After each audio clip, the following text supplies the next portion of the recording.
2 Samuel, no capítulo de número 12, nós vamos ver a história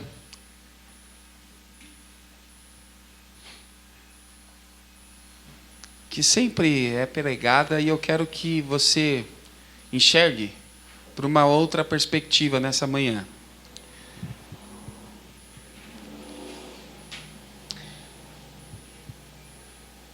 Davi tem um encontro com Natã, o profeta. E aqui, no versículo 20, já aconteceram algumas situações. O tema dessa mensagem é a igreja mimada. E eu quero que você entenda o porquê. No versículo 20, o autor, ele escreve o que aconteceu. Ele diz assim: então Davi levantou-se do chão, lavou-se, perfumou-se e trocou de roupa. Depois entrou no santuário do Senhor e adorou. E voltando ao palácio, pediu que lhe preparassem uma refeição e comeu.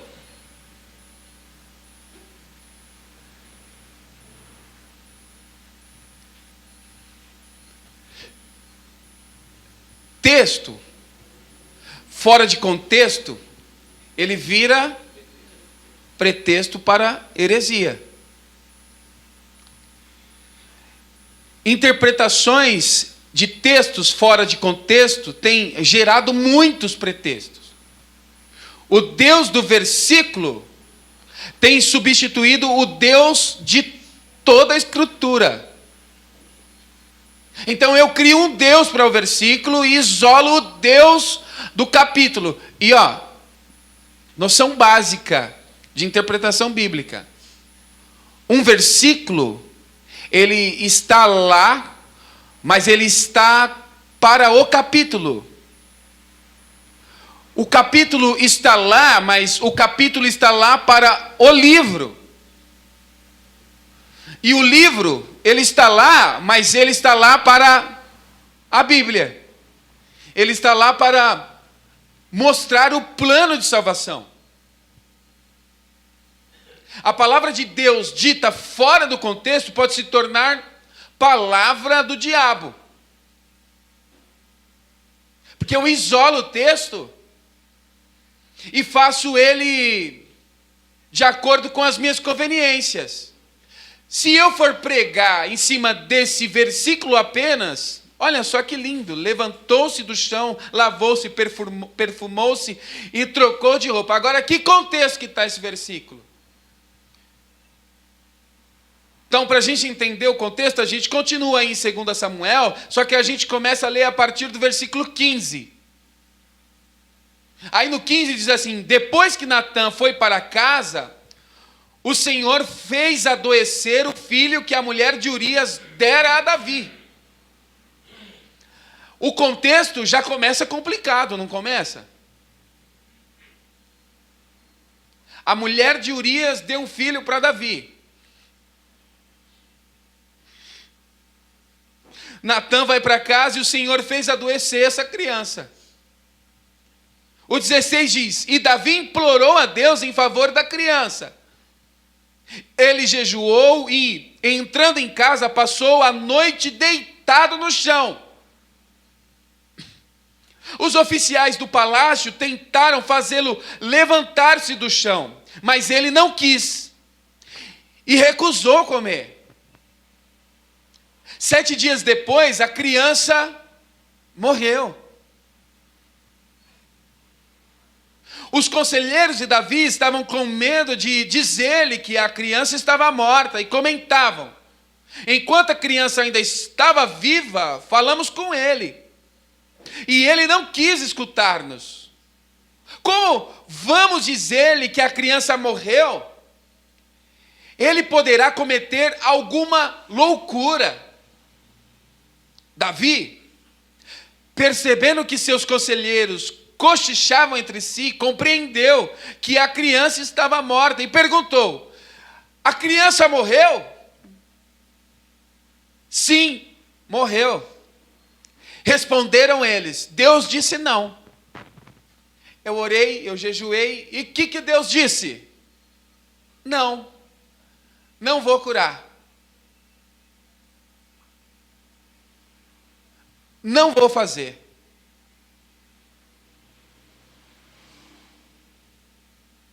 E mediante a resposta do não de Deus, aí sim. Então Davi levantou-se do chão, lavou-se, perfumou-se e trocou de roupa. Depois entrou no santuário do Senhor e adorou. E voltando ao palácio, pediu que lhe preparasse uma refeição e comeu, depois do não de Deus. Vou curar seu filho? Não, não vou. Cura? Não vou curar. Não mata? Não, vai morrer. Seus conselheiros lhe perguntaram: por que ages assim? Enquanto a criança estava viva, jejuaste e choraste, mas agora que a criança está morta, te levantas e comes?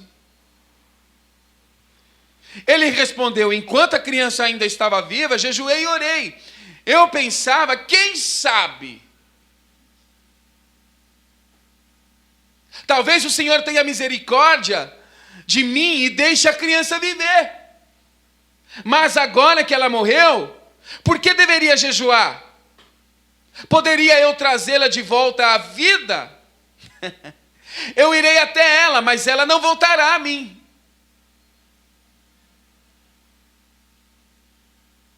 É um tipo de crente que entendeu sobre a soberania divina.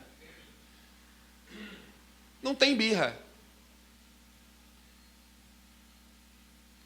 Eu sei que o Senhor é poderoso para fazer, mas eu sei que o Senhor é soberano também.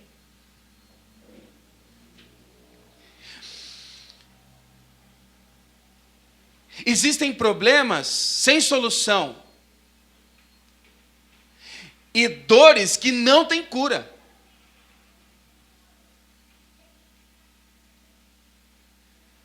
Situações que, independente das suas orações e jejuns, não serão solucionados.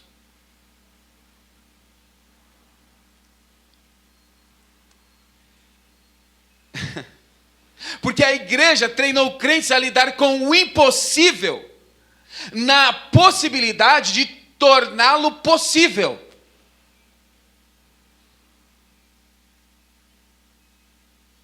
Eu vou orar.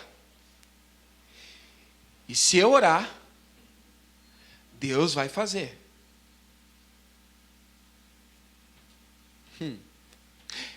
A igreja treinou a gente assim, o Caliba ora,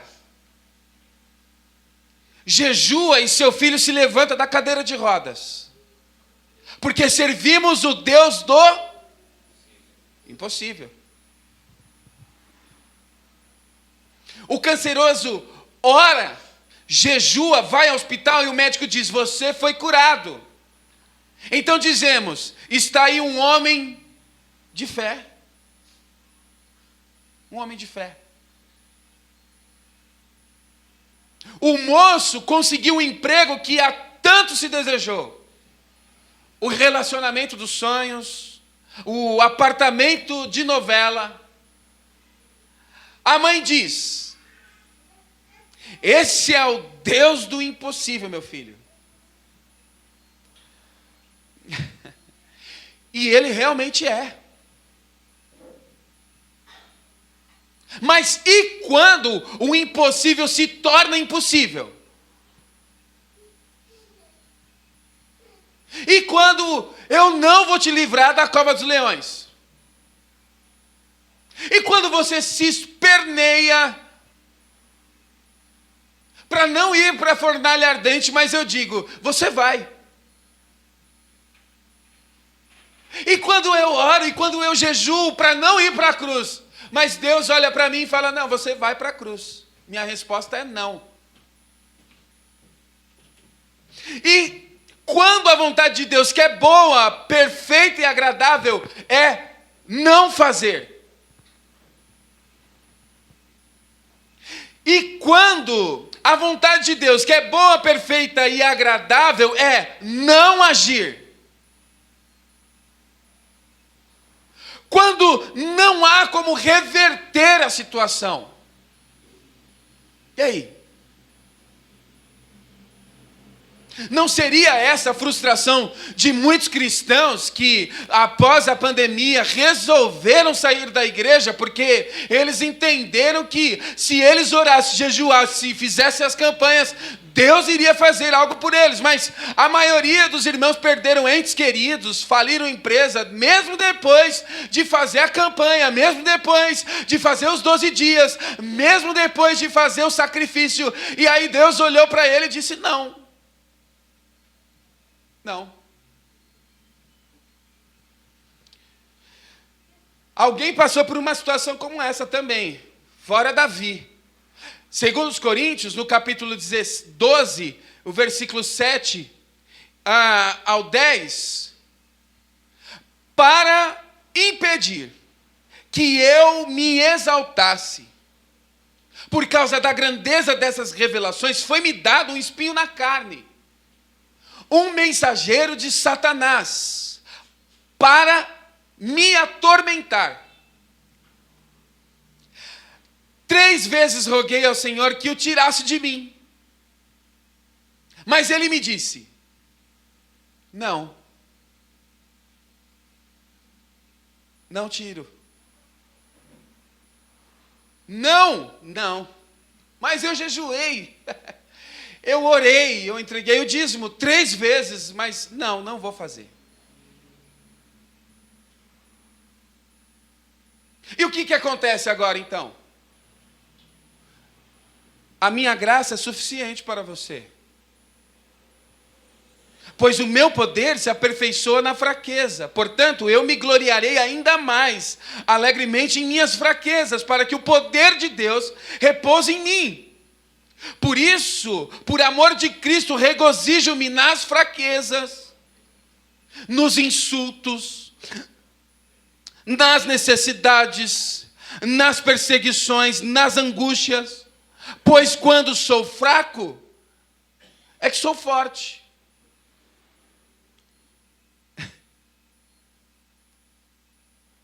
E quando Deus diz que não abrirá a porta, não será porque o que está lá dentro seria terrível para nós?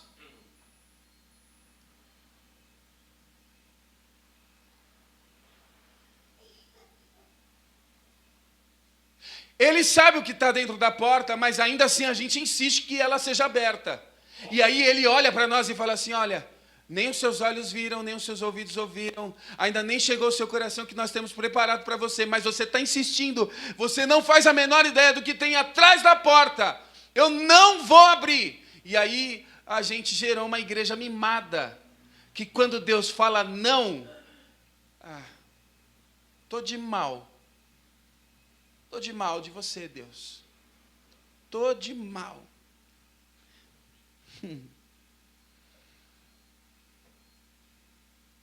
Não seria o excesso de expectativa que a própria igreja gera nas pessoas o caminho mais curto para a frustração? Não seria esse Deus uma máquina de refrigerante que basta pôr dinheiro, escolher a bebida e logo se satisfazer com a refrescante bebida? Não seria um Deus assim? Não é esse Deus que temos visto por aí, que tem nos apresentado? Se você não recebeu ainda, é porque você orou pouco. Se você não recebeu ainda, é porque você ainda não jejuou o suficiente. Agora, se o teu Deus não pode te contradizer, se o teu Deus não pode te confrontar, se o teu Deus não pode te reprovar, e se o teu Deus não pode te negar algo, não está na hora de cair na real. Talvez você não fez do seu ego o seu Deus.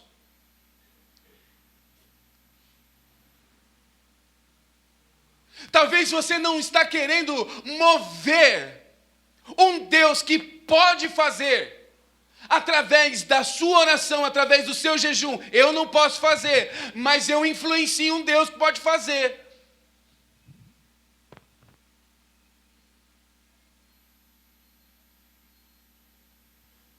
E se Deus não te deu, é porque não era necessário. Se Deus disse não para você, é porque o não era o melhor para a sua vida. E o que é lindo no relacionamento com esse Deus que é soberano, o que é lindo sobre a adoração, é que você pode fazer isso se a vida é boa ou se é ruim. Porque é baseado em quem Deus é. Não na vida, não nos sims que você quer ouvir dele. Não é baseado nisso.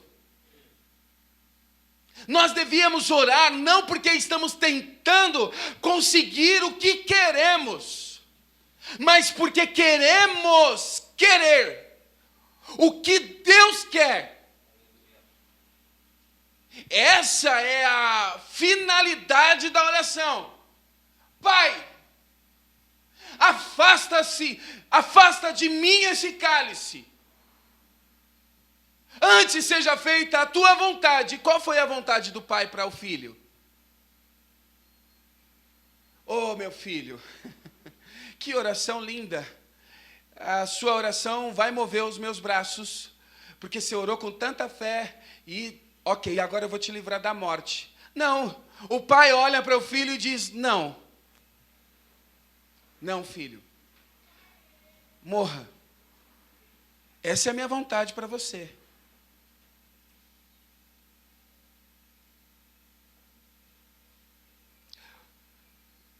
Se Cristo não for o bastante, nós nunca vamos ter o suficiente.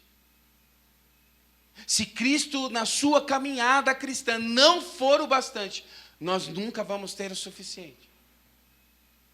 Paulo, com todos os problemas e situações desagradáveis, dizia, e ele só disse isso após ouvir o não de Deus. Filipenses, no capítulo 4, versículo 11 ao 13, ele diz, não estou dizendo isso porque esteja necessitado, pois aprendi a adaptar-me a toda e qualquer circunstância, eu sei lidar com o não e com o sim. Sei o que é passar necessidade, sei o que é ter fartura. Aprendi o segredo de viver contente em toda e qualquer situação, seja bem alimentado, seja com fome, tendo muito ou passando necessidade. Aí sim, agora o contexto. Aí ele diz, tudo posso naquele que me fortalece. Agora sim. Porque eu pegar tudo posso naquele que me fortalece, isolar no caminhão, isolar no para-choque do carro, fica fácil. Mas o contexto aqui é Deus falando para ele não. E Deus falando sim. Então, no não e no sim, tudo posso naquele que me fortalece. Não é só no sim. Tudo posso naquele que me fortalece, não é para eu usar Deus para tudo aquilo que eu quero. Não, ele começa a dizer, sei o que é passar necessidade. Deus me livra da necessidade. Me livra disso. E Deus olha para ele e fala, não vou livrar. Então, agora que o Senhor me disse não, eu sei o que é passar necessidade, mas tudo posso naquele que me fortalece.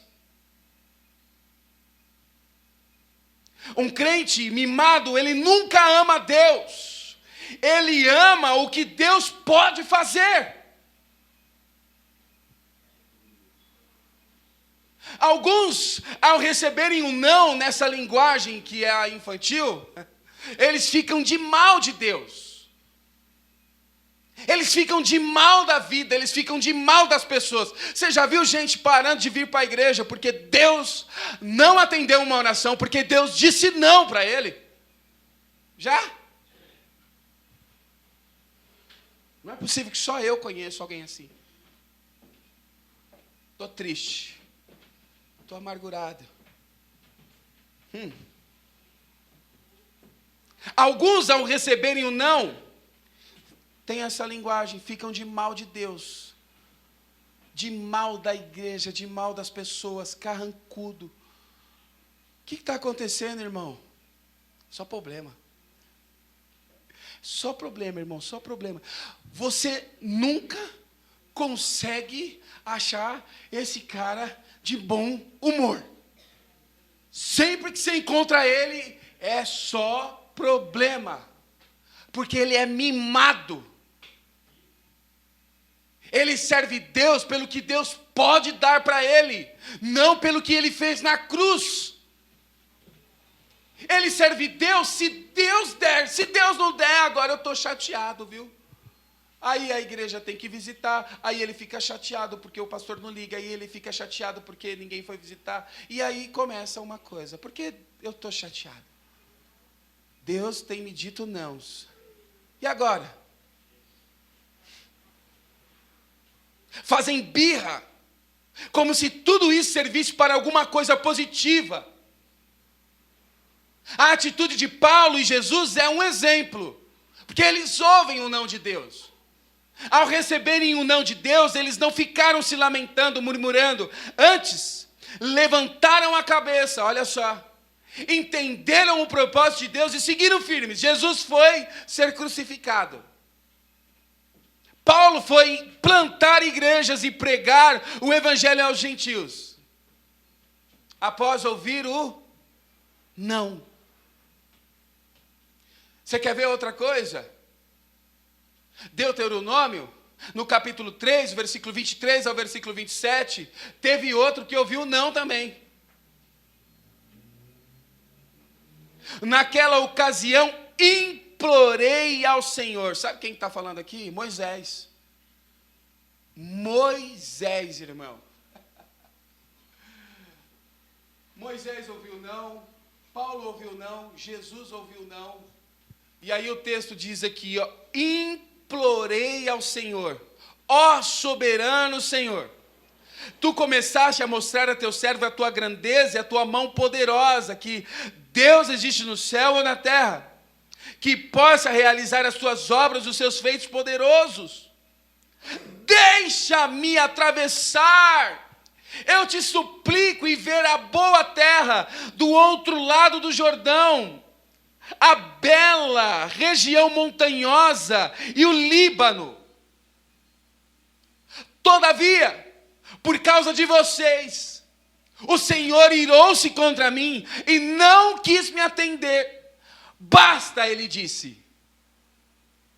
Não me fale mais sobre isso. Para de ser mimado, Moisés. Não é não.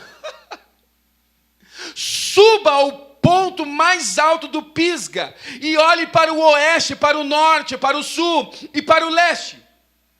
Veja a terra com os seus próprios olhos, pois você não atravessará o Jordão. Mas eu sou o libertador. Eu escrevi a lei. Você não atravessará o Jordão. Não. A aceitação, ela tem a ver com o modo como o cristão foi criado biblicamente. Se no início da caminhada alcançava tudo o que queria, sem passar por grandes frustrações e sem acatar os nãos necessários, a pessoa cresce esperando que Deus lhe diga sim em tudo. E aí ela fica muito desapontada caso ocorra o contrário. Agora, os crentes são mimados por passarem uma vida cantando canções como essas. Quer ver? Canções que alimentaram a igreja brasileira. Não tem responsabilidade bíblica, não tem responsabilidade nenhuma com a vontade de Deus, mas cante aí. Deus não rejeita a oração. Oração é alimento. Nunca vi um justo sem resposta ou ficar no sofrimento. Basta somente esperar o que Deus irá fazer. Quando Ele estende suas mãos, é o quê? É hora de vencer. Claro. Deus Deus vai na frente, abrindo o caminho, quebrando as correntes, tirando os espinhos, ordena aos anjos para contigo lutar. Ele abre as portas para ninguém mais fechar. Ele... a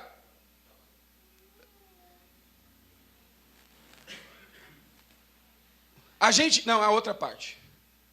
A gente precisa entender o que Deus está falando.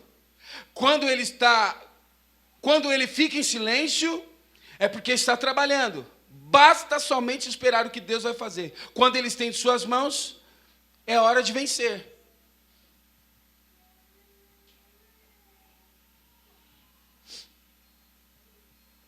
Eu quero o sim de Deus a todo instante e a qualquer custo. Ou senão, a gente cantou canções como essa: não morrerei enquanto a promessa não se cumprir. Quem tem promessa de Deus, não morre não. Não desiste não. E tenha a fé de Abraão. Agora, na Epístola dos Hebreus, o autor escreveu, inspirado pelo Espírito Santo, lá no Hebreus 11, o versículo 13, ele diz: todos esses viveram pela fé e morreram sem ter recebido o que havia sido prometido. Contudo, viram-no de longe e à distância, o saudaram, reconhecendo que eram estrangeiros e peregrinos sobre a terra.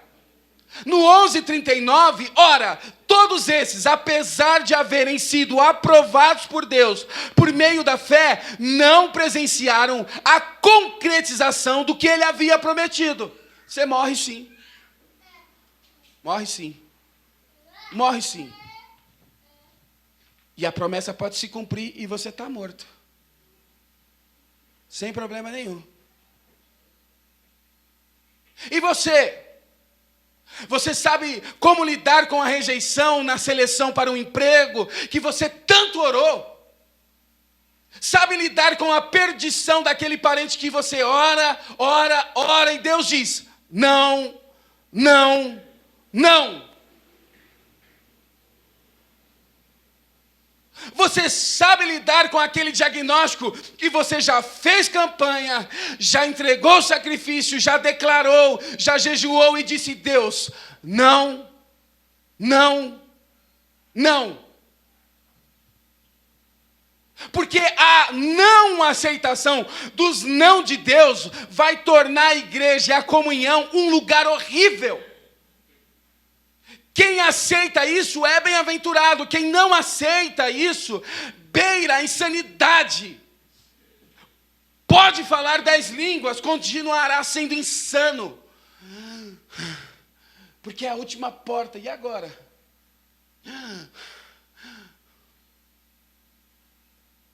São aqueles crentes que dizem: eu não aceito isso. Vou falar com o papai. Vou te pôr aqui, hein? Se eu te pôr aqui, você vai ver só. Eu não admito essa situação. Eu nasci para ser cabeça e não cauda. Aí, o Tiago, no capítulo 4, versículo 13 e 15, ele diz assim: ei, agora, vós que dizeis, hoje ou amanhã iremos a tal cidade. Lá passaremos um ano, negociaremos e ganharemos. No entanto, não sabeis o que sucederá amanhã, que é a vossa vida. Sois um vapor que aparece por um pouco e logo se desvanece. E ele diz: em lugar disso, devíeis dizer: se o Senhor quiser, viveremos e faremos isto ou aquilo. Se ele quiser, eu não mando nele.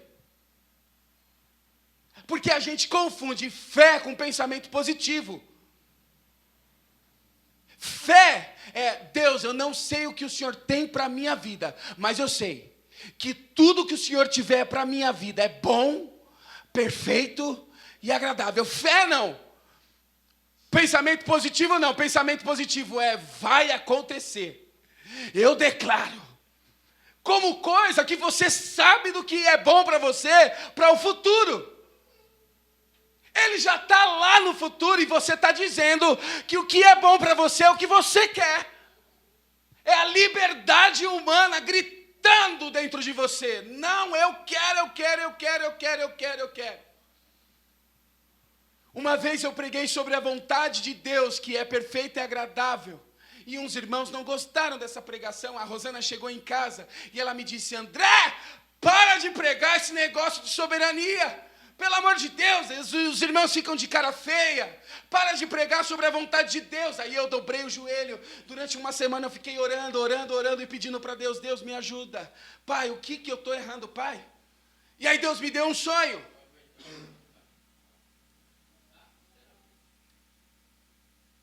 Que sonho foi esse? Eu estava num descampado muito bonito, verdinho. O Lincoln estava do meu lado. E eu olhava lá para o fim. E eu via um rio. Lá no rio tinha um monte de lancha, branquinhas. E eu olhava e o Lincoln do meu lado e eu dizia assim: olha, se esse menino andasse, eu ia sair correndo com ele aqui, nesse descampado, e dar um tibum lá embaixo naquela água. Eu acabei de pensar, Deus aparecia para mim. Eu não via o rosto dele. E ele disse para mim: olha, eu ouvi o que você disse. E eu tenho uma proposta para fazer para você. Se você quiser, eu posso levantar ele da cadeira de rodas agora. Mas você quer o meu plano para você e para ele? Ou você quer que eu levante ele da cadeira de rodas agora? E você escolheria o quê?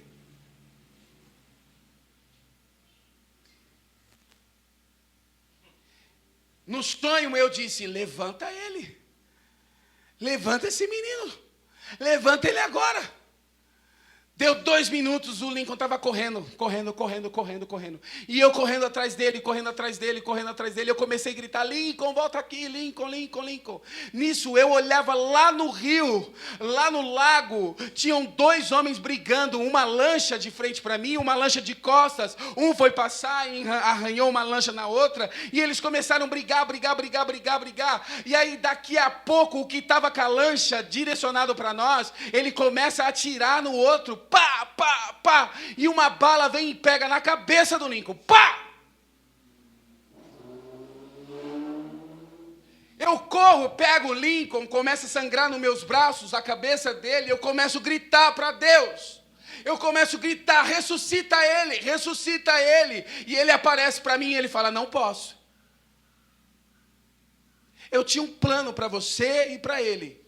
Você quis que eu levantasse ele. No meu plano, isso não ia acontecer. É bem genérico. Mas aí eu levantei muito assustado da madrugada. Corri no quarto do Lincoln. Estava lá o Lincoln dormindo, que nem um anjo. De ladinho assim. E aí o Espírito Santo de Deus começou a ministrar no meu coração. O que é melhor que o milagre? Melhor que o milagre é não precisar do milagre. Porque é você que entende o que é bom para você. Eu sei o que é bom para você. Eu sei. Provérbios, no capítulo 19, o versículo 21, diz assim: o ser humano pode fazer muitos planos, contudo, quem decide é Deus, o Senhor. O Jó, no capítulo 23, o versículo 3 diz: contudo, ele é o Todo-Poderoso, quem lhe poderá fazer qualquer oposição? Ele faz o que decide fazer e realiza quando deseja. Que bonito ler isso de Jó. Esse Jó viveu na carne o não de Deus, mas veja só. Jó, no capítulo 19, do versículo 5, ele diz assim: se de fato vocês se exaltam acima de mim e usam contra mim a minha humilhação, saibam que foi Deus que me tratou mal e me envolveu em sua rede. Se grito é injustiça, não obtenho resposta. Clamo por socorro, todavia não há justiça. Jó gritando. Ele bloqueou o meu caminho e não consigo passar. Cobriu de trevas as minhas veredas. Despiu-me da minha honra e tirou a coroa da minha cabeça. Ele me arrasa por todos os lados. Enquanto eu não me vou, desarraiga a minha esperança, como se arranca uma planta. Sua ira acendeu-se contra mim. Ele me vê como inimigo. Suas tropas avançam poderosamente, cercam-me e acampam ao redor da minha tenda. Ele afastou de mim os meus irmãos. Até os meus conhecidos estão longe de mim. Os meus parentes me abandonaram e os meus amigos esqueceram. Os meus hóspedes e as minhas servas consideram-me estrangeiro. Veem-me como um estranho. Chamo meu servo, ele não me responde, ainda que eu lhe implore pessoalmente. Minha mulher acha repugnante o meu hálito. Olha a situação desse homem. Meus próprios irmãos têm nojo de mim. Até os meninos zombam de mim e dão risada quando apareço. Todos os meus amigos chegados me detestam. Aqueles a quem amo voltaram-se contra mim. Aí, no versículo 25,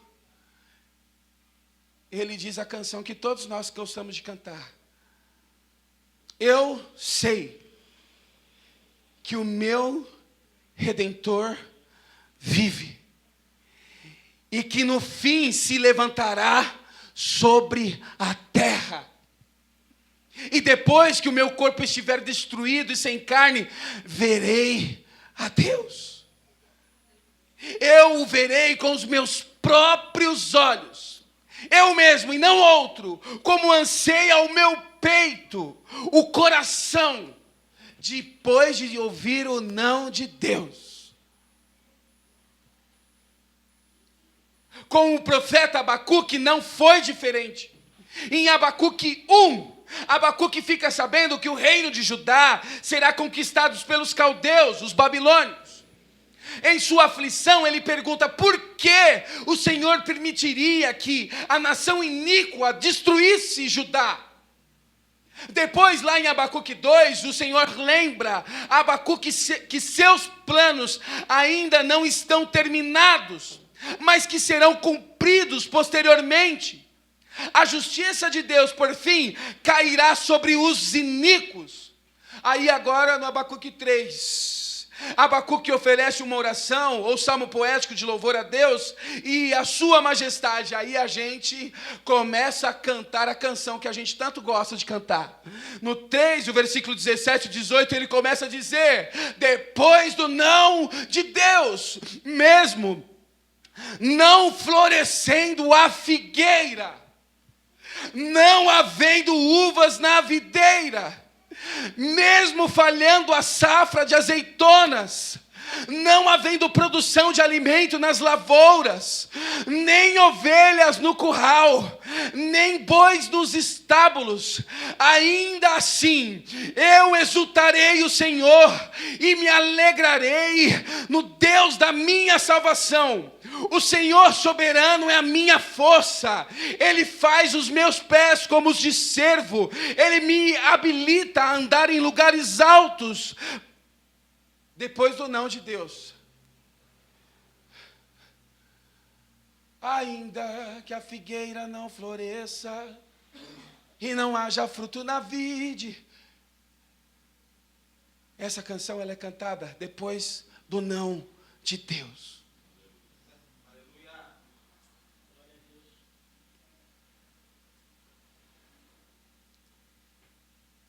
Todavia me alegrarei. Todavia me alegrarei. Quando que você vai se alegrar?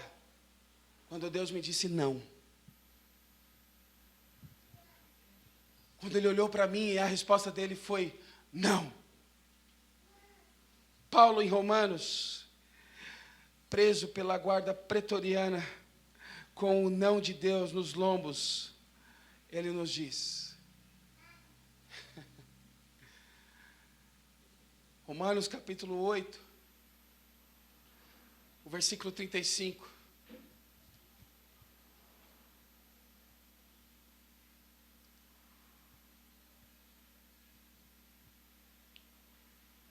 Vai me livrar da cadeia? Não. Vai me tirar o espinho da carne? Não. Vou passar necessidade? Vai. E aí ele começa a dizer em Romanos 8: quem nos separará do amor de Cristo? Será tribulação? Será angústia? Ou perseguição? Ou fome? Ou nudez? Ou perigo? Ou espada? Como está escrito, por amor de ti enfrentamos a morte todos os dias. Somos considerados como ovelhas destinados ao matadouro, mas em todas estas coisas somos mais que vencedores, por meio daquele que nos amou.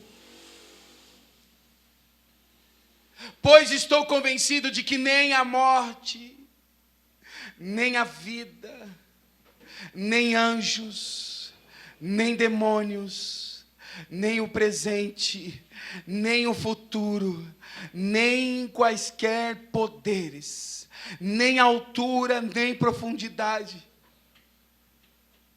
nem qualquer outra coisa da criação será capaz de nos separar do amor de Deus que está em Cristo Jesus, o nosso Senhor.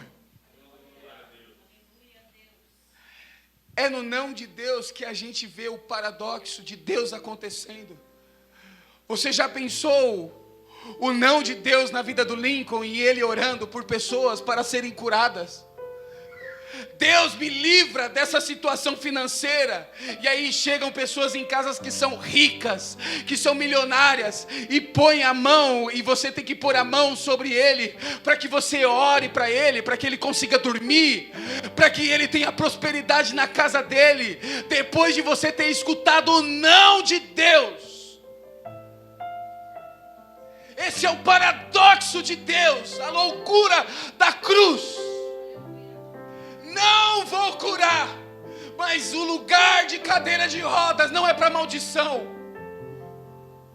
Não vou te dar esse melhor emprego que você tanto entende ser bom, mas ainda assim você vai ter o que comer, você vai ter teto, você vai se assentar com os teus filhos e você vai ver a tua posteridade sendo abençoada. Essa é a igreja madura, firmada na cruz de Cristo.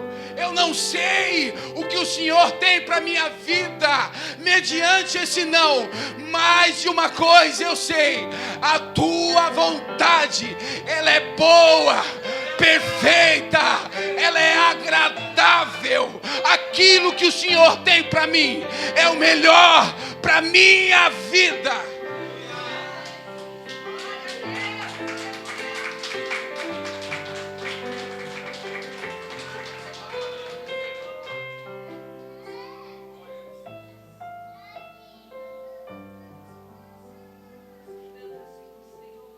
Eu não sei quantos nãos você tem escutado de Deus.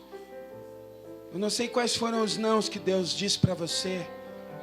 Há uma grande possibilidade nessa semana você ter escutado o não de Deus para você. E esse não está ecoando dentro de você. Mas o Espírito Santo de Deus te trouxe aqui nessa manhã. Ele destinou você a estar aqui para dizer para você: olha só, eu digo não para você, porque o não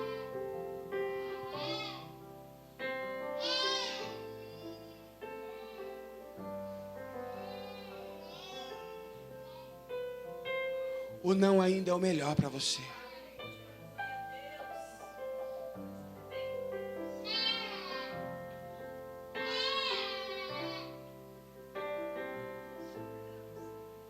Você pode estar desesperado porque aquela porta não se abriu.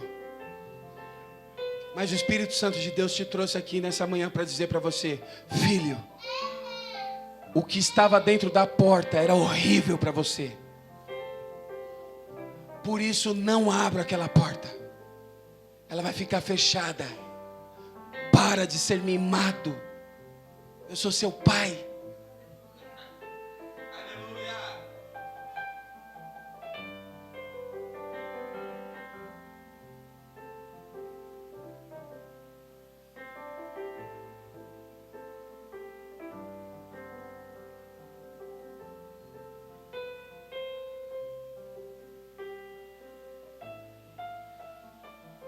Feche seus olhos em nome de Jesus.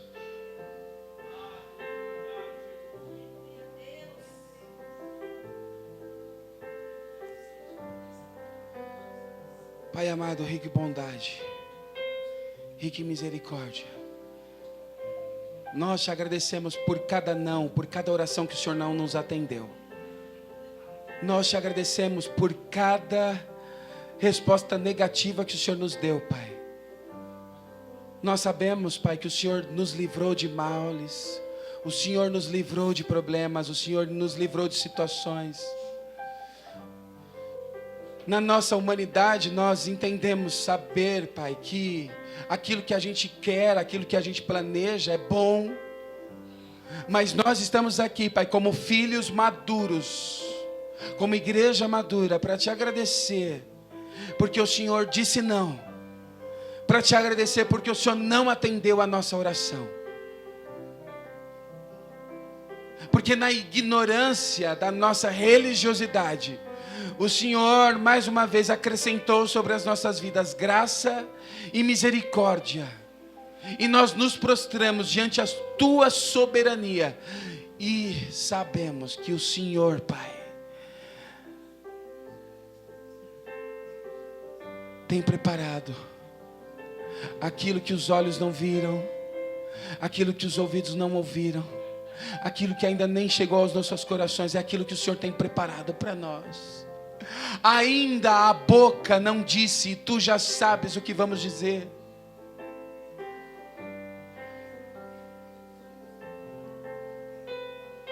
E é por isso que nós te agradecemos, Pai. É por isso que nós te louvamos. É por isso que nós te engrandecemos. A beleza da tua santidade nos fez chegarmos até aqui, Pai. Às vezes nós queremos pôr o Senhor contra a parede, Pai. O Senhor nos olha com tanto amor, com tanta piedade.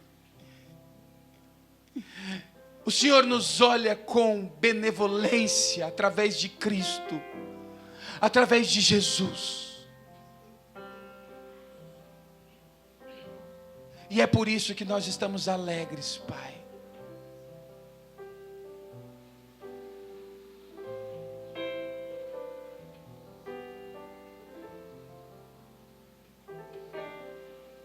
É por isso que nós estamos alegres. Pai, nos dê discernimento para lidar com os teus nãos. E que essa semana, Pai, seja uma semana rica, próspera. Aonde os teus filhos puserem os pés, que haja tuas bênçãos. Aonde os teus filhos puserem as mãos, que haja a tua prosperidade, Pai.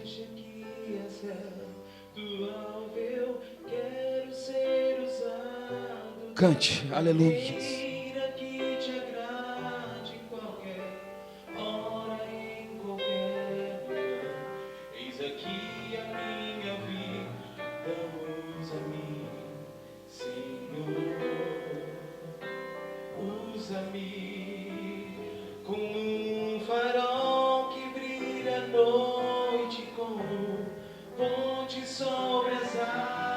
Como abrigo no deserto, como flecha que acerta o alvo, eu quero ser usado da maneira que te agrade, qualquer hora e qualquer lugar. Eis aqui a minha vida, usa-me, Senhor, usa-me. Glória a Deus, glória a Deus. Eu quero que você tenha uma semana rica, abençoada, em nome de Jesus Cristo. Nós estamos encerrando esse culto. E se eu puder dizer para você uma palavra para essa semana, tenha maturidade com os nãos que Deus vai dizer para você durante essa semana. Esteja atento. E consiga compreender o não, nesse momento, é o melhor para mim.